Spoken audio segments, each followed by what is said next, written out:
Eh? Only Jesus get pregnant out of wedlock. Eh? Hey y'all, welcome to my YouTube channel. Welcome to Alaba's Diary. I am Alaba, but you can call me Onome. I am Onome, but you can call me Alaba. You can call me either of the two. And this is officially my first YouTube video.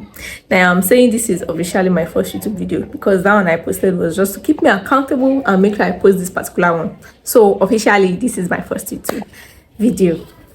And today I am going to be talking about my experience with overcoming sexual sins. Now this is something God has actually been putting in my heart, in my mind for a while, but I've just been quite disobedient in talking about it for some reason, and I wasn't so sure that it was the Holy Spirit that was nudging me to talk about this thing, but then I later got my confirmation, and that is why I am making this video, because I believe this could actually help somebody. And then the mistakes I did, you won't also repeat the same mistakes if you're also like going through this particular thing.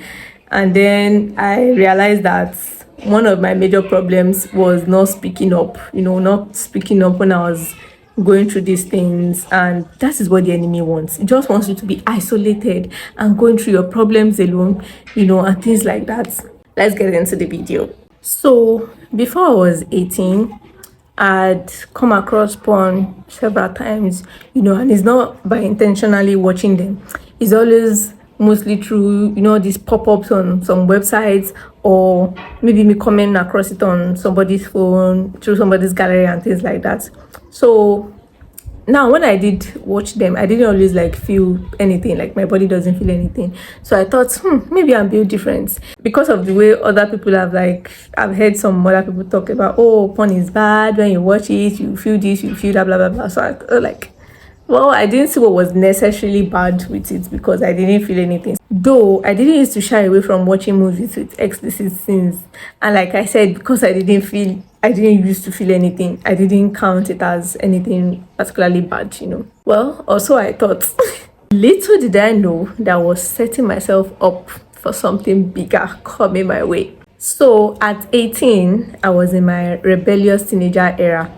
I was also in my I don't believe in God era, because I had stayed home for 3 years, or was it, I think 3 years going to 4 years, still seeking admission. I had not gotten admission into university, so I was frustrated, depressed, sad, all emotional and all sort of things. And concerning the old school thing, that one is another story for another day. Anyway, my first sexual contact was at this age, and I didn't feel so excited about it. I didn't get what the rave was about, and somehow I felt it was with the wrong person, and I didn't get the hype. Basically, it was a new experience, and it was just weird for me at first. And what I was doing is to satisfy the other person, because this was the person that I eventually had to like pour my emotional burden on and things like that. So I also felt like it was a form of me giving back to the person and things like that. So it wasn't, I had to like eventually stop, because I just felt like I don't get what this rave is about. Until later, that was when my body actually started reacting like, I want more.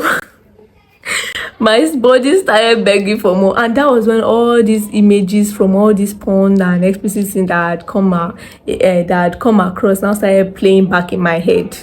So moral lesson one is this: be careful of what you watch, be careful of what you read, be careful of what you listen to, because those really played big parts and big role in my life. So that is moral lesson number one. Moving on. But what I mean by more is we are just doing surface level touching, caressing and all those stuff. So we didn't go beyond that, because I was scared of teenage pregnancy, shitless, So we didn't move past the surface level touching and all those things. And then eventually I started going back to church. At first it was because I was forced to go back to church, but then God met with me again, and then I started like going to church more. I started reading the Bible, started praying more and things like that. God started capturing my heart little by little, and then I knew I had to stop, because the Holy Spirit convicted me. And I was even glad because I had to travel at that time, so I was all by myself again, and there was nobody to mess around with. Basically, even though it was hard, I eventually had to get over it. After I spoke up about it to like some people, it was the kind of therapy for me to also like get out and move on, and then I started listening to sermons concerning how to like get over sexual immorality and stuff like that. So those ones also helped me. I then became a Jesus baby. Only Jesus baby in Christ. Well, not for long, because after some months, or was it after a year, I can't even really remember, I had this friend that was struggling with porn addiction and masturbation. And when he told me about it, I felt like I wanted to help, like help a brother in Christ as the helper that I was. And then I was like, oh, what can I do to like help you and stuff like that? And then it was like, well, you can't really help me because I've gone far in this stuff, and I can't really understand because I've not experienced addiction before. Like addiction like this is always very hard to get out of and stuff like that.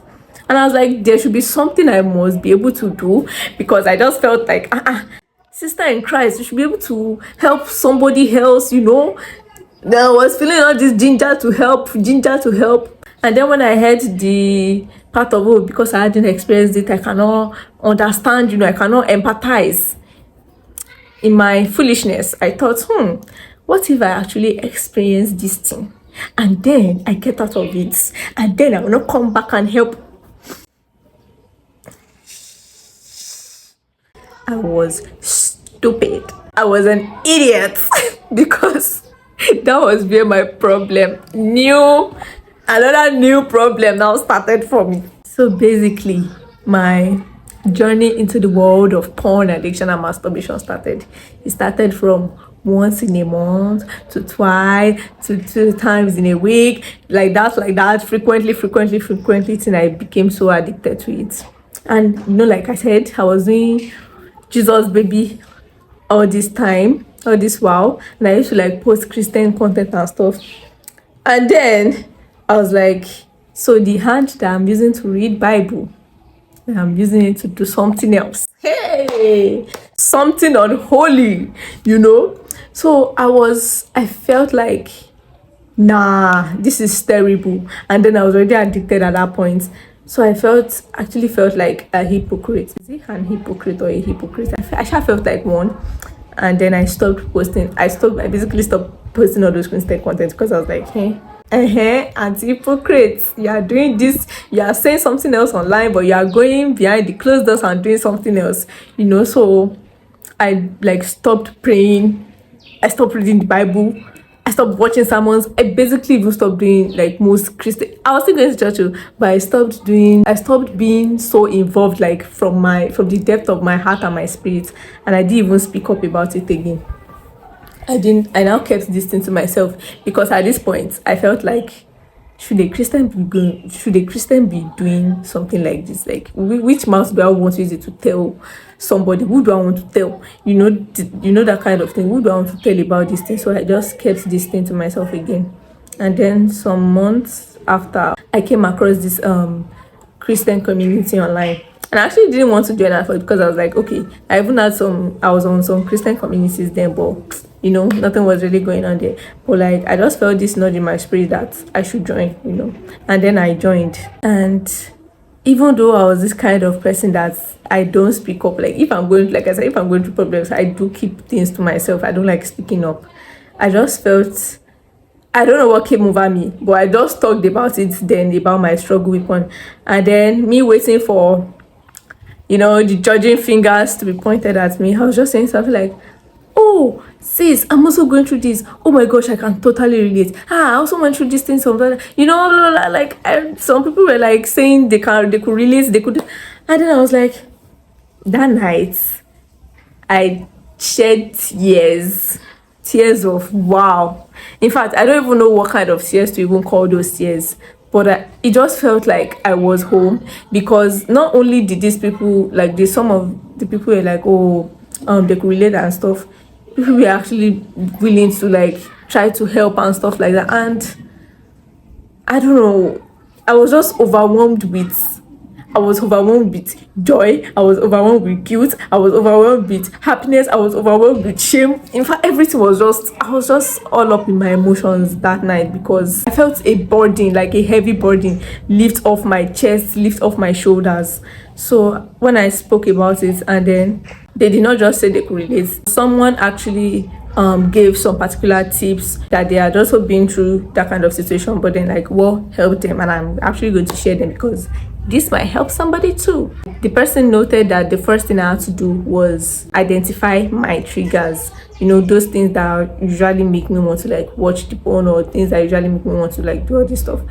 So that was the first thing I did. And for me, it was coming across half naked people on the internet, whether na man or woman, like just coming across, don't judge me, coming across this kind of content. Or like, another trigger for me was Twitter. Hey, see, if you use Twitter, which is now X, you know that Twitter doesn't care about your algorithm. You just come across porn content or like all these nonsense pictures like at a whim. It doesn't care about your algorithm. You will somehow see it. Like if you use Twitter frequently, you know what I'm talking about. So I had to, even for that one, I even had to uninstall it later. But let me just still talk about the triggers. Another thing that was a trigger for me was idleness, sleeping in darkness, being alone. Those particular three like all joined together. Imagine being in the dark, being alone, and being idle at the same time. There is no how I will not fall, you know. I had to note that too. So after I took note of these things, I then proceeded to asking God for forgiveness and, you know, repentance. Very important. Oh, I forgot to mention that one other thing that was also a trigger for me was reading, you know, all these romance novels with all these sex scenes and stuff, or watching movies with explicit sex scenes, or like listening to music that usually objectify people sexually and stuff like that. Those ones are also triggers. So like I said, the first thing I did was uninstall Twitter because I used the app a lot. I first had to uninstall it, then I had to like replace the nonsense movies that I used to watch with watching sermons, and sermons that actually like help me and educate me more on important topics and getting out of porn addiction and masturbation and stuff like that. And then another thing I also did was change my taste in music. So basically I replaced all the body music I used to listen to. I changed to gospel completely. I did that. If I even stopped listening to secular songs, even in fact, this one is, see, the whole issue of worldly song, secular song and gospel song, that one is also another topic for another day. But that was just what I did at that time. Like, let me just switch everything to gospel, which was also what I did. And then sleeping in the dark, like I said, was also a trigger for me. I had to like start sleeping with the light on. I had to like, I said, see, in fact, I don't care. I have to sleep with light on. And then being idle too was also part of it. I had to like I got into graphic design completely. Like I said, watching tutorials, studying on it, watching video courses and tutorials on, you know, I started designing, just to make sure that I was not idle and stuff like that. So I basically filled my time, you know, with other things that won't take up, you know, create all these images or allow for all these things to happen that will just make me go back into watching porn and stuff like that. So not only did I empty myself of all these junks that I fill my brain with, I had to like replace it with godly things and intelligent and more important things. And then I had to also adjust my algorithm on Instagram and Twitter because I was using Instagram and TikTok at that time. So I had to like adjust my Instagram and TikTok algorithm to like coming across more of godly content than like other stuff. The level of discipline was actually very, very hard, but all thanks to God and having that group keep me accountable, you know, because we have like Bible study plans.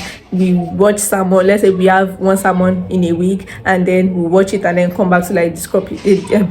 We then come back to discuss it on the group chat and things like that. We had a system, you know, that could keep everybody accountable and stuff like that. So that group really, really helped me. And then I got better until the group got dissolved.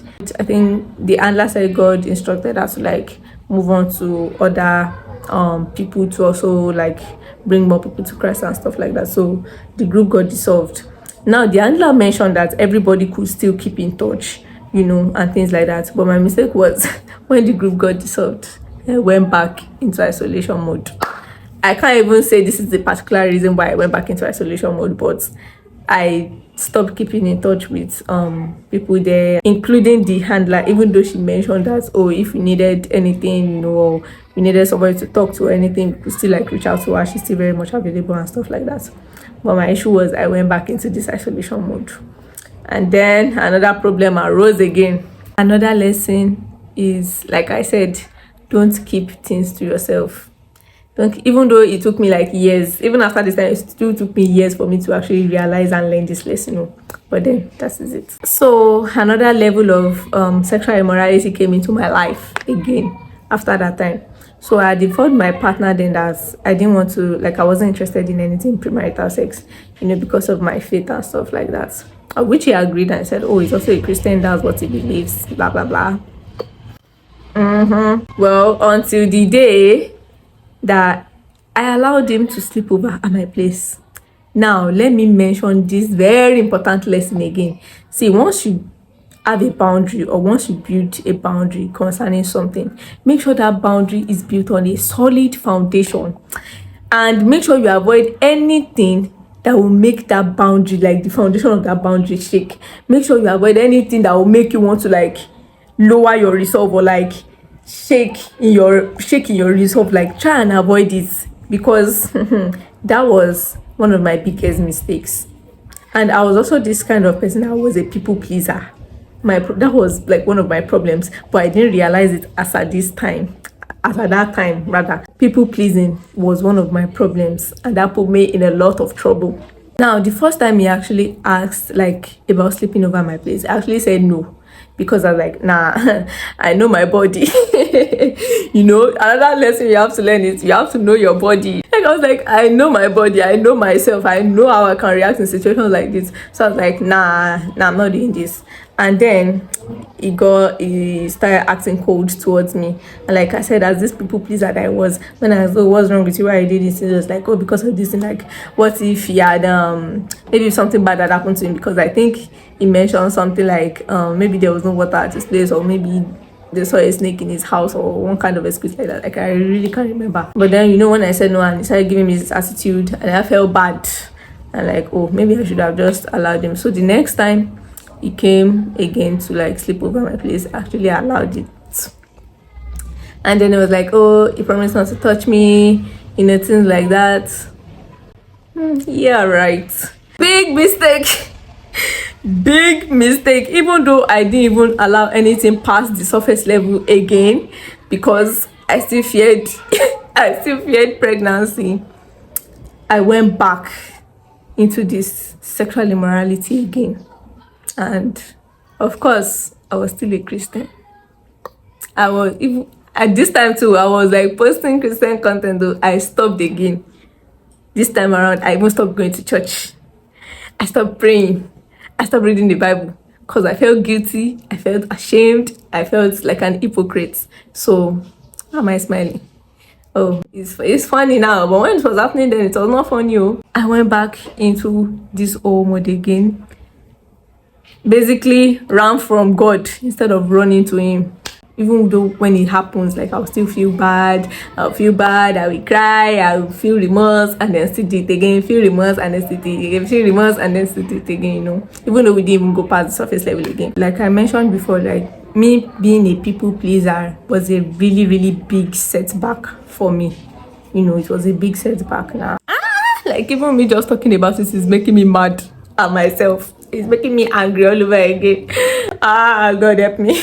There was even one time that one of my friends mentioned something of sorts. I didn't speak up, or I didn't tell anybody about this. So there was one time one of my friends was like talking about having sex with a partner, and then she mentioned something like I should use protection. And I was like, okay, healthy advice, but I wasn't expecting her to mention something. I was expecting, wait, can't you say that it is bad?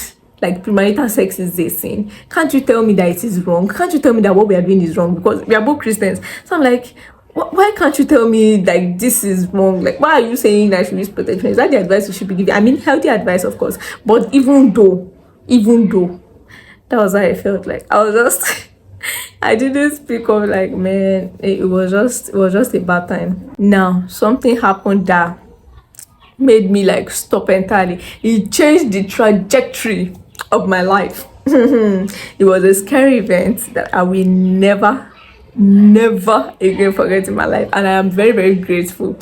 I'm grateful to God for that event.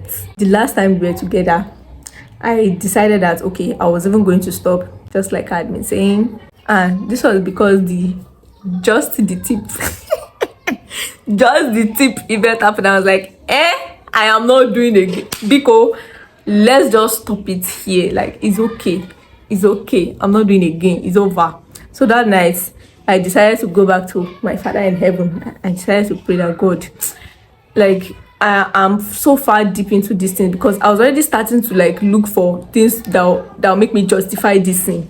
You know, my heart was already getting hardened, and I was like, God, I don't want to get to this point where I'll be okay with sinning. No, I don't want this for myself. I don't want this for myself. So like, I pray to God that please let something just happen that will make me stop, this thing. Like, I don't want to be in this situation again. God, please help me. After that prayer, I now put on my wicked girlfriend mode, because I was like, okay, I need to like be very strict and discipline myself, you know, not allow myself. I was at the point where I was like, okay, you know what, if you want to end this relationship because I stopped this thing, there is no problem. I don't even care anymore. Like, if you want to go, just go. Because it was also even started to feel like, oh, I'm holding him down with sexual pleasures, you know. So I was like, whatever wants to happen, it should happen.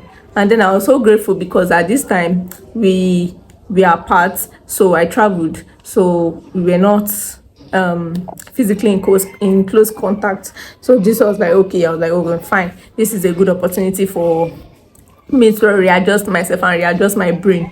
So I started praying back, because I was like, oh, it's time to run back to God. I started praying back, started studying my Bible back and things like that, resume watching sermon, resume going to church and everything. So this was where I thought, oh, God has answered my prayer with the distance. I did not know that. And you know what, I'm actually thankful, because maybe if you had gone back together, like if you had come back in close contact again, I would have repeated the same thing again. So I'm very grateful for this event. And what event was that? I got pregnancy scare. So let me get into it. So I missed my period for like about 3 days, and the thing is, a month before, I was actually experiencing a change in my period cycle, you know. So after the just deep event happened, and then I traveled, and then I was already like away, and then I didn't see my period for like about 3 days. And the funny thing is, I'm supposed to be aware that okay, my cycle is changing, so it wasn't supposed to be a big deal for me. But for some reason, what kept coming to my heart, what kept coming to my mind was pregnancy. Bro, my urine was very yellow. I started feeling nauseous, and then I don't know, my body was just not really okay. What kept coming to my head was pregnancy. And then I thought, I was like, guy, this is what is going on with me. I hope it's not what I'm thinking, you know. And things like I was like, that it didn't pour anything inside me now, like it didn't even enter anywhere. So where's the whole idea coming from? And I was like, hey, see, I started thinking all sort of illogical nonsense. I was like, okay, what if the sperm crawl? I was like, what if it crawls? I was like, maybe it fell on my skin and it entered, like the thing entered inside my skin. I was just thinking all sort of logical nonsense, because I was scared shitless. I was scared, bro. I started crying. I was like, God, my life is over. And what was even in my head again was, if this thing was really pregnancy, I cannot abort it, because that will even be another form of sin again. I was like, God, please help my life. I cannot be pregnant. In fact, my whole head was, I was disorganized because I was like, maybe I want to start from, who do I want to tell this thing? Only Jesus get pregnant out of wedlock. You know, that kind of thing. I was like, hey, God, please. I was just begging God, God, I beg you. This thing cannot, if there's baby inside, please remove it. Remove it. I was just, man, that was the scariest thing I've ever experienced in my life. And then my period later came. Bro, I was thanking Jesus. I did not give credits to maybe because my cycle was changing. I was like, God, I said, see, for this thing that happened, I am so grateful, because I know you made this thing happen just to like reset my brain and make me know that, auntie, you better get correct, set your head correct, you know. So I am very grateful for that event. And then I was like, okay, this is the end point. I am not doing this again. Like, so every time I'm always remembering like that particular scary event. So it even makes me not want to even like try nonsense now.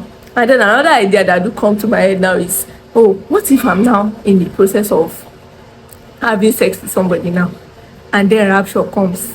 Hey, fire straight.